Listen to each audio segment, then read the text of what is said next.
You don't need to be thin to struggle with an eating disorder or disordered eating behaviors. Jasmine has experienced an eating disorder, whereas I have experienced disordered eating behaviors. Disordered eating behaviors don't fit the diagnostic criteria for an eating disorder. However, they have similar characteristics. Weight has a huge impact on our day-to-day lives. For both of us, our thoughts are preoccupied by food, exercise, calories, and body image. We are not alone. As many as 600,000 to 900,000 Canadians meet the criteria of an eating disorder at any given time. We have two stories to tell among many others. Like any sufferer, we have not always been this way. We will provide you with some background information to both of our stories. By the age of 12, I was already plus-sized. By the age of 16, I was told by my doctor, if I didn't turn it around, I would be type 2 diabetic by the time I was 18. At the age of 15, I went to the hospital for what I thought was frostbite on my toes. My doctors told me that my toes were purple due to the poor circulation. My body was not strong enough to circulate the blood to my toes. My body was shutting down due to the malnutrition. My doctor looked me in the eyes and said, if you would have stayed home, you would have died. I only found out later that the struggle with my weight was linked to insulin resistance. Insulin is secreted by the body when you have high levels of glucose in the blood. In a normal individual, insulin is secreted and helps you take up the sugar out of the blood cell and save it for energy. In my body doesn't react as quickly or efficiently as it should. So the glucose remains in the bloodstream and gets converted and stored as fat. At the same time, I was struggling from digestive problems. I had gone to see many doctors and I had undergone many tests. They kept on saying, everything's normal. Eventually, I was diagnosed under the umbrella term of irritable bowel syndrome, or IBS. I went and the doctors gave me medication after medication. They didn't help and sometimes even made my symptoms worse. So I tried managing it by myself. Up until the age of 16, I was a competitive swimmer. Swim, school, swim, homework, sleep, repeat. I would swim 2 times a day, every day of the week. And if I wasn't in the pool, I was at the gym. That's when I found out I enjoyed the gym a lot. I also discovered that I had a very fast metabolism. It was hard for me to find the necessary foods I needed that would provide me with the calories I needed in a day. I was at the peak of my swimming career and I wanted to improve my fitness level. No, not lose weight, but put on muscle mass. Nationals were coming. I had to get ready. So I cut out all the junk food that I was eating, such as Nutella in the morning, chips at night, chocolate, anything basically. And I kept working out a lot. So when I started eating fewer and fewer calories, I came to the realization that this was having a negative impact, not only on my fitness level, but my overall health. I didn't know how to go back to my previous healthy habits. This is when my struggle with anorexia began. Food was no longer an enjoyment for me, but rather a daily struggle. It was easier for me not to eat than to find the food I needed. This was the only thing I can think of at this time. At my heaviest, I was 270 pounds. At my lightest 4 years ago, I was 150 pounds. When I look in the mirror, I see myself as I saw myself 10 years ago. I'm not happy with what I see. Loose skin, fat, stretch marks, scars. At the beginning of my swimming career, I was 155 pounds. At the peak of my swimming career, I was 142 pounds.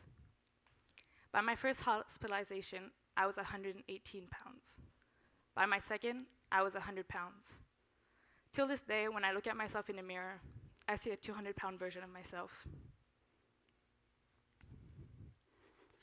At 270 pounds, with a doctor telling me I was going to be type 2 diabetic, I felt like I had no choice.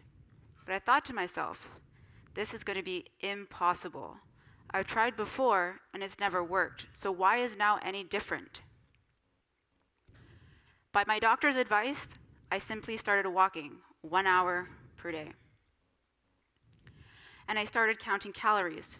Over the span of 6 years, I lost 120 pounds. So much of my life had become around counting calories, looking at the food I was taking, and exercising as much as I possibly could. Now, losing 120 pounds, you must think, well, that's a positive thing. But you have to think about how my mindset had changed.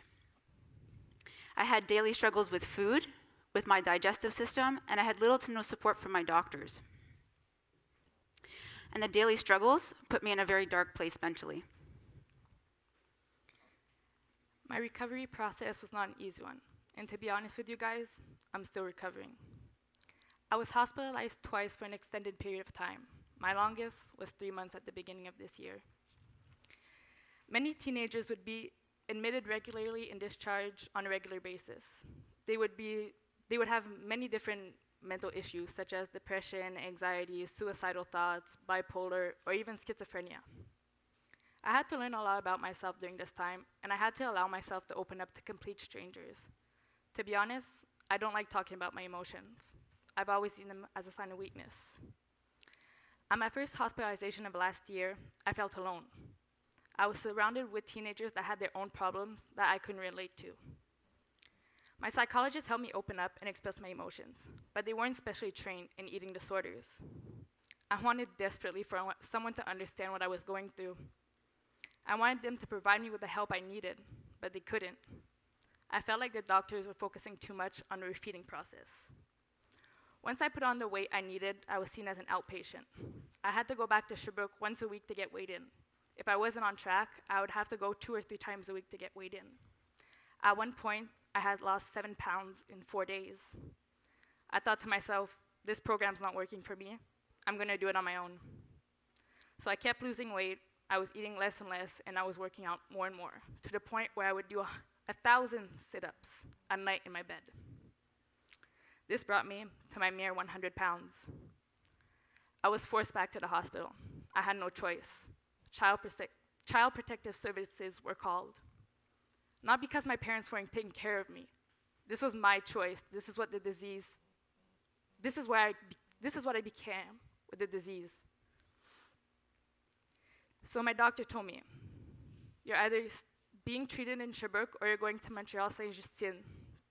I thought to myself, there's no way of getting out of this one.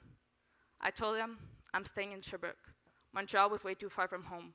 I couldn't be that far away from my parents. So I told myself that this time I was going to do it right. I told the doctors that I needed to go deeper into what was going on with me. I told them that last time we only scratched the surface of my emotions. And to be honest, this was the best decision I've ever made.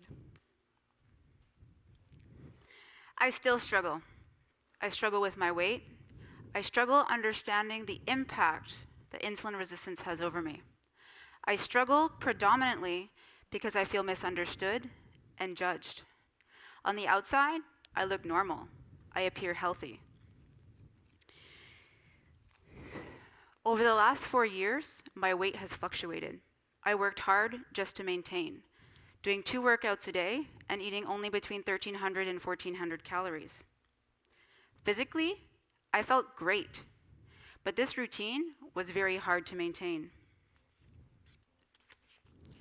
In the last year, I felt like everything was going out of control again. So I did some research. I found a dietitian in Sherbrooke who said she could help me. With her help, I followed a low FODMAP diet for a couple of weeks. After that, we reintroduced one FODMAP food at a time over 3 days, increasing the serving sizes to determine what my intolerance level was. So basically, she helped me determine my trigger foods. I'm intolerant to fructose, lactose, and fructans, and severely intolerant to polyols. You can see that this eliminates a lot of food groups, but most importantly, milk products, wheat products, and a wide variety of fruits and vegetables. This also eliminates artificial sweeteners, and in today's society, almost everything is artificially sweetened. So basically, I eat very clean. I eat low carbs, and I eat no processed food. For the first time in a long time, I thought I was going to have control back. But it's never that simple, is it? She was also equally focused on trying to help me lose weight. I'd go back every month and see her, and the first thing she'd want to do was put me on the scale. I had difficulty even maintaining my weight on her meal plan. Most of the time, I had actually gained weight. She was disappointed in me, and I had a really hard time coping with this. But this is when she realized the extent to which insulin resistance had control over me. Eventually, I quit working with her. I was self-blaming and feeling guilty. The most frustrating part is that it took me that long to seek help from a complete stranger. And in my eyes, I was making positive changes, but I wasn't seeing the results that I had hoped for. Which left me in a very vulnerable position. And to be honest, I would consider this a relapse. I had developed over the years an attitude of being mindful of my diet and my level of activity. But again, because of my work with a dietitian, I was overwhelmed with thoughts of food, exercise, and how many calories I was taking in. I felt trapped. I felt like my body had control over me. And I struggled throughout this winter. And in April, I went to see my family doctor, and he said, "I have a suggestion for you." And I said, kind of stared at him with a blank face. He said, "I want you to go on an antidepressant." And I was very hesitant. I'd never been on an antidepressant before. And I said to him, "But I'm not a depressed person." And I honestly broke down in his office crying because I didn't think this was something that I needed, and it has a very big stigma associated with it. But to be honest, it's working and it's helping. And it helps me focus on what I can control and forget what I can't. I can choose what I put in my body, and I can choose to live a healthy lifestyle. And to be honest, I haven't been on the scale in probably a month and a half, and it feels good.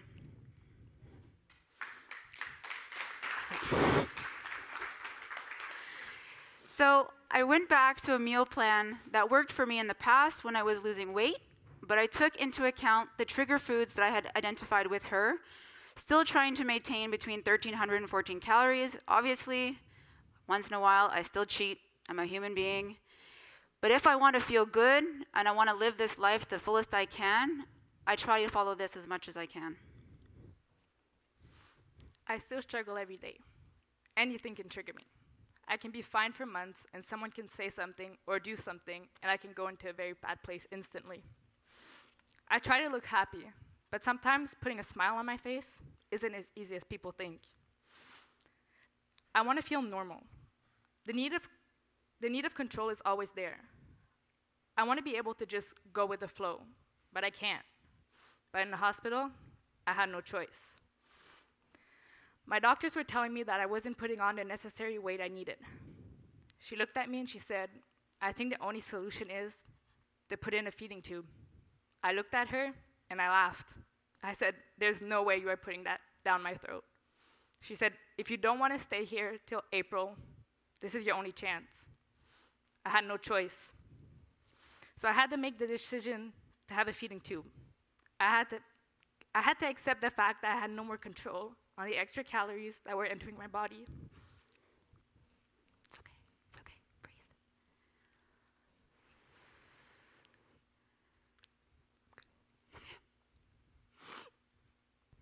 Imagine every week having to change this. My doctors would tell me to drink water to make it go down my throat. Imagine how it felt when I had no more water and all I could feel was a tube going down my throat. I had to accept that this was going to be my reality for a while. In fact, for 2 months. I had to learn to just go with it. Easy, right? No, it's not. I still struggle when I don't have the control on what I eat or the amount of exercise I do in a day. but the hospital has taught me to accept my body and its needs. I'm not like everyone else. Nobody's body is the same. While I was in a hospital, I had to consume 4,000 plus calories a day while doing absolutely nothing. And I mean nothing. The only thing I could basically do was flush the toilet by myself. Every time I was done eating, I had to sit in front of them for an hour. And once that hour was done, I had to go eat again. Imagine how you would feel knowing you have to eat this much and do absolutely nothing of your day. I felt horrible. I hated my body. I hated the way I looked. And to be honest, I truly felt like a fat ass. I know most people would like to eat this much just to be able to maintain their weight, but I don't. In a way, it's a blessing and a curse. It's a curse because I have an eating disorder. It's hard for me to eat this much. But if I wouldn't, I would love eating this much and not putting on any weight, to be honest. Knowing I have to eat this much, basically just to maintain my weight, is hard for me to understand. I don't feel normal. I hate eating out or even eating at the cafeteria. I hate people seeing how much food I have to eat. And to be honest, sometimes I won't, because I'm too scared of what people will think. I don't want people to think like I'm a pig that never stops eating. Trust me, if I could, I would. If you take one thing from this talk, we want you to realize that the recovery process is very challenging. And it's very easy to relapse.